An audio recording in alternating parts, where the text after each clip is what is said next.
Hello everyone, I hope you're keeping well. It's the Black Shadow here. First of all, apologies being late to this party. Those that have been keeping an eye on the Dune Digital tournament ongoing will know that I've been having some throat issues the past couple of weeks and it's still a little bit lingering around at the moment. However, Dune Digital does finally have its second piece of significant content coming out, and that is in the form of Immortality.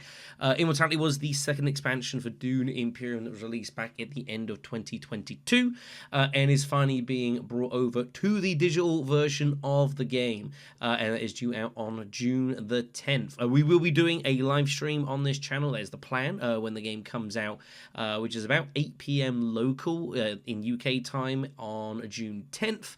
There'll be an event for that up in the Discord page. But I want to talk about Immortality. For those of you who don't know what Immortality is, what it brings into the game, why you should be probably looking forward to it, as well as plenty of speculation of a lot of knock-on consequences of things that's going to be brought onto digital, but we'll get into that as we go. So let's get stuck into things then with Immortality. This is off of Direwolf's actual site. I'll link it in the description below. There's a big press release. I'm not going to sit here and read everything that's on it. I don't think it's really necessary. You can pause and read it if you want to. I want to get more into kind of the meat of what this actually is and what it means. So first things first, what exactly is Immortality if you don't know? Immortality, as noted, is one of the expansions for the base game. When Rise of X, which is the first expansion, came out for Dune Imperium, it did a very good job of kind of like filling the gaps. Dune Imperium on its own, very, very good game, very, very solid. But X was very effective in kind of adding in additional pace into the game, adding in mechanics which kind of forced the action a little bit and made people have to be a little bit more aggressive in their play style and have to kind of play to pace a bit more. But also did just a good job of like taking the areas where Dune Imperium as a base was like, this is like a little bit so-so and a little bit kind of, it could be a little bit better, and did a very, very good job of just improving the experience to what we haven't been able to enjoy on Dune Digital today. So if Rise of X was kind of the let's piece it all together and make this one big incredible package, Immortality was more, in my opinion, the okay, we've already got a really good product. This is all the additional stuff we're now going to put on top of it for you to have fun with. And that's very much the case with Immortality. No new leaders. We still run the 14 from base game and Rise of X. However, we now have a variety of new mechanics, cards, and other things going on, which does make the game overall a lot more complex and diverse, but it does allow a lot of player agency in stuff that you want to do and are able to do. So let's go and touch in what some of these are. First up, we got this. This is the Bene Tleilax board. This is a combination of things going on here. One of the big changes in the game is that out of your starting deck of 10 cards, there are 2 of them. The Dune Desert Planets, the Triangle Access ones, those get taken out and replaced with experimentation cards. They are basically, in theory, the same thing. However, they have an agent action on them, which is this little kind of symbol here. And whenever you do anything that has that sort of symbol, it lets you advance on this track. Everyone starts here, and then as you use these symbols, you gradually go forward and you kind of path your own way through here to tailor your rewards to what you want. And there's lots of cool stuff going on here. So you can obviously get hold of like faction bumps. There's resources. There are these beetle icons, which goes into I think this is the Tleilax track. It's the same thing basically, where as you advance upon this, getting these beetles, you get hold of intrigues, victory points, stuff like that. Very, very strong. And there's also these specimens as well, these green cubes which you can use for a variety of things. We'll talk about that shortly. What it effectively did, though, is it changed kind of how the game works in that suddenly those triangle spots become a lot more valuable because people want to get those experimentation off because they want to get towards the back end of this track where you can get faction bumps, you can get intrigue spins, card trash and stuff like that, things that people really, really want. So it means that those spaces become a lot more desirable early on, especially like people will fairly commonly go like Imperial Basin first round. It's not even possible to see people go Hagar Basin first round just because they want to get those experimentations off as soon as possible. Now, the green cubes you get are those specimen tokens, and they have a variety of uses. You could acquire them with regards to obviously getting these on the board. Some card effects have them. Your experimentation card reveals have them, and it lets you basically have it as a resource, and you can use them to buy a variety of things here. You can trade them in for 2 troops into a garrison, not bad. You can change 3 of those into a beetle, so you can push this track, also good. However, there is a new set of about like 15 or so cards that are able to be bought, which have a variety of effects. And this is the Tleilax card. So I'll show you what these look like down here. They will have their own cost, as you can see here, ranging from 1 to 4 specimens. And they can do a whole variety of things here. This is just a sample. Some of them are pretty nuts and do some, go close to broken things if you can kind of get the right combination stuff going on here. However, the thing that this brings into as well as one of the big mechanics of Immortality is grafting. Grafting is basically the ability to play 2 cards at the same time. As long as one card has this graft ability, you can then play this with any other card you've got in your hand. You can go to any space that either card is able to go to, and you get both sets of agent actions. And this completely opens up the game into a whole variety of things that you can start delving into. So you can use this to send cards to places they wouldn't normally be able to get to. You can use this for synergistic effects. You've got some cards that have additional effects if they get grafted. It's a whole variety of things you can get involved into. Super cool, super fun, also incredibly powerful. Most of the grafting is taking place with the Tleilax cards, but there are a few new Imperium cards that also let you graft as well.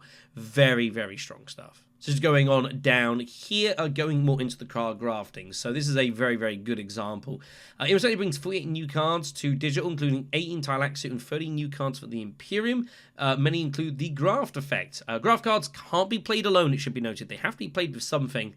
But once grafted together, both cards act as one, granting both the agent actions. There's another one here. This is on the Imperium Rogue Dissecting Kit, very, very strong. So you could send Dissecting Kit to a city space along with Sardaukar Legion. So instead of going to the Emperor and garrison these troops, you can just get them straight into the combat and stuff like that. Very, very strong. Another mechanic that's also introduced as well is family atomics. So this is a mechanic that I've talked about plenty when this first came out. What atomics basically is you get 1 atomics token in the game, and at any point on any of your turns, you can use this to remove an entire Imperium row and replace it with the next 5 cards. Personally speaking, it's not my favorite mechanic going. I get the idea is to kind of prevent situations where the row can get kind of a bit stale and stagnant. To me, I never cared. I thought it was personally a totally fun part of the game. But it allows you to, if you get a decent reveal, but obviously it's a very expensive row, nothing's very synergistic, you can blow the row up, put in new cards in the hopes that you can find something that's a bit more useful for you. There are a variety of uses as well. And this is something I talked about with a video that I did actually about a little while ago when the game first came out, a couple of years ago. I did this big video, which I'll also link in the description below. An hour 45 I put into this. I put my heart and soul into this, talking about Immortality, looking at the mechanics, theorizing about the stuff you should and shouldn't do, and a general review of the game as we're going here. I would heartily encourage, if you've not seen it, go and check it out. It's all timestamped as well, so if you're interested in specific things and topics, it's all stamped out for you there as well, so you can go darting about. But it was a video that I'm pretty proud of, and one of the better ones I think I ever did for the channel. A couple of things being brought in as well with this is there's going to be some new challenges for digital. I have played through the normal ones for Rise of Ix and whatever else, which are pretty fun. Ways of playing against basically AI, but with stipulations on your games, which is pretty fun. You've got also the main thing that we're going to talk about shortly. This is going to be compatible with Rise of Ix like it is in the base game. It's going to lead to a pretty busy situation here. We'll talk about that more shortly. And yeah, just generally speaking, it's good to see this get pushed on to digital. It's been a little bit long since Ix came out. But I think part of the reason for that is that this is a pretty complicated thing to be doing. Immortality brings a lot of new mechanics to get introduced into the game, but there's a lot of complications under the hood because of the fact that you've only got so much space on the screen, and it's always a bit tricky anyways because it's a game that also runs on mobile, so there's already kind of things you've got to do to get that working. It's really cool that it is on mobile, but it does leave space on the screen a little bit tricky sometimes. but also mainly because of the graft mechanic as well. It means that you've got to program everything to kind of work with everything else, and there's just so many combinations of cards you can put together and effects that will stack up with each other, making sure that things work incredibly well. It's just a lot of kind of fiddly stuff here, so I'm not surprised it's taken a while for it to get out. So let's talk about the actual release for the game itself. Over on that SteamDB, the game is apparently due to be released in 1900 UTC, which is 8 o'clock UK time. Do your own conversions wherever you are. So I'll be definitely looking to stream this when it comes out. Now, for those that were around when Rise of Ix was released, may remember that Ix's release was fairly decent overall, but it was a little bit fiddly. I think it came out a little bit late on the day, if memory serves me correctly. And definitely when it came out, there were a couple of bugs that were definitely present which needed fixing fairly quickly, and we definitely ran into our fair share of those. I do expect the same with Immortality. That's not a knock on Direwolf Digital. It's just, as noted, there's a lot of little bits and pieces going on with this. And it's inevitable when you're introducing all these things that there's going to be a couple of things that don't quite work as intended. There's going to be some mechanics that maybe might be optional as being forced upon you. And there might just be a couple of compatibility issues as well. You never quite know of these things. And hey, you may now get a situation where Yuna decides that she's just going to get 2 Solari all the time because of some old code in the game, which we're like, oh, we didn't know this existed, sort of thing. It happens. That's technology for you. It's a tricky beast. But definitely, I would encourage, when we do the stream, I am prepared for a little bit of unevenness in regards to the app actually working kind of as it should do. But we'll see how we go with that. Next up, I want to talk about this image in detail, which is why I've kind of left it here, and that is compatibility with Ix. So, yeah, this game with 2 expansions is very busy. There's a lot of stuff going on here, and definitely finding a way to get that all into this screen is going to be a little bit challenging, let's be honest. So, there has seemingly been kind of a few, I don't want to say concessions, but a few changes to your experience if you already play a lot of digital that you're going to have to kind of get used to. They're probably going to creep back into general play. First things first, let's talk everything. So it's obviously all the Tleilax stuff is going to be behind the menu. So this is going to be the Bene Tleilax board. This is going to be your Ix text. Nicely enough, they have combined the Imperium row and the Tleilax cards in one menu. So at least there's that kind of concession, and I appreciate that. But other things you'll notice as well. So down here we've got like the atomics here. But also you'll notice with like the AI here, Romba and Helena, you'll notice that their iconography is actually different.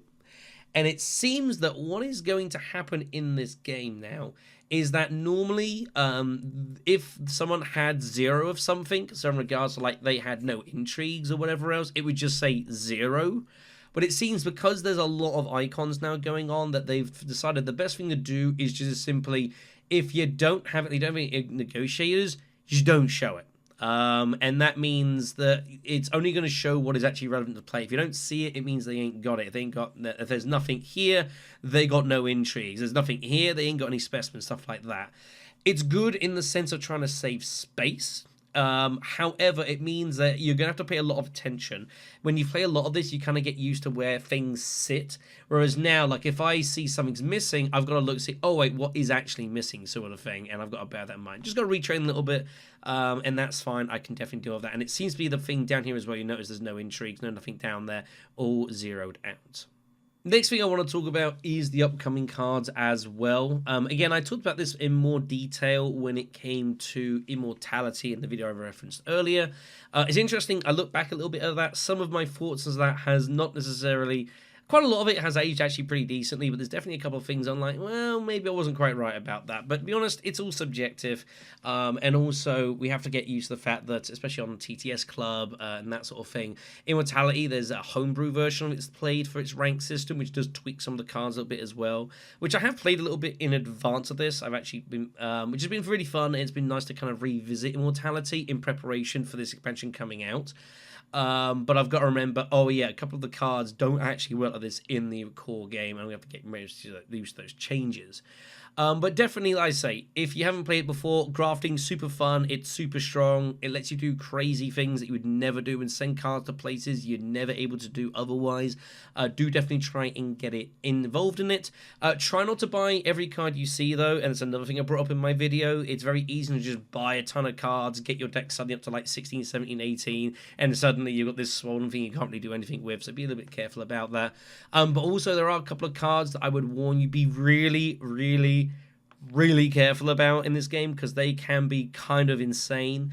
There is a Tleilax card, it's not shown here sadly, called Gola, which lets you copy the agent box of the card it's grafting to. Can be insanely busted, quite frankly. And there's also a couple of other cards here. Stitched Horror here, which is one of the graph cards here. Incredibly powerful, very, very strong. There's also the base card, the Tleilax Master, which, just saying that gives me shivers down my spine.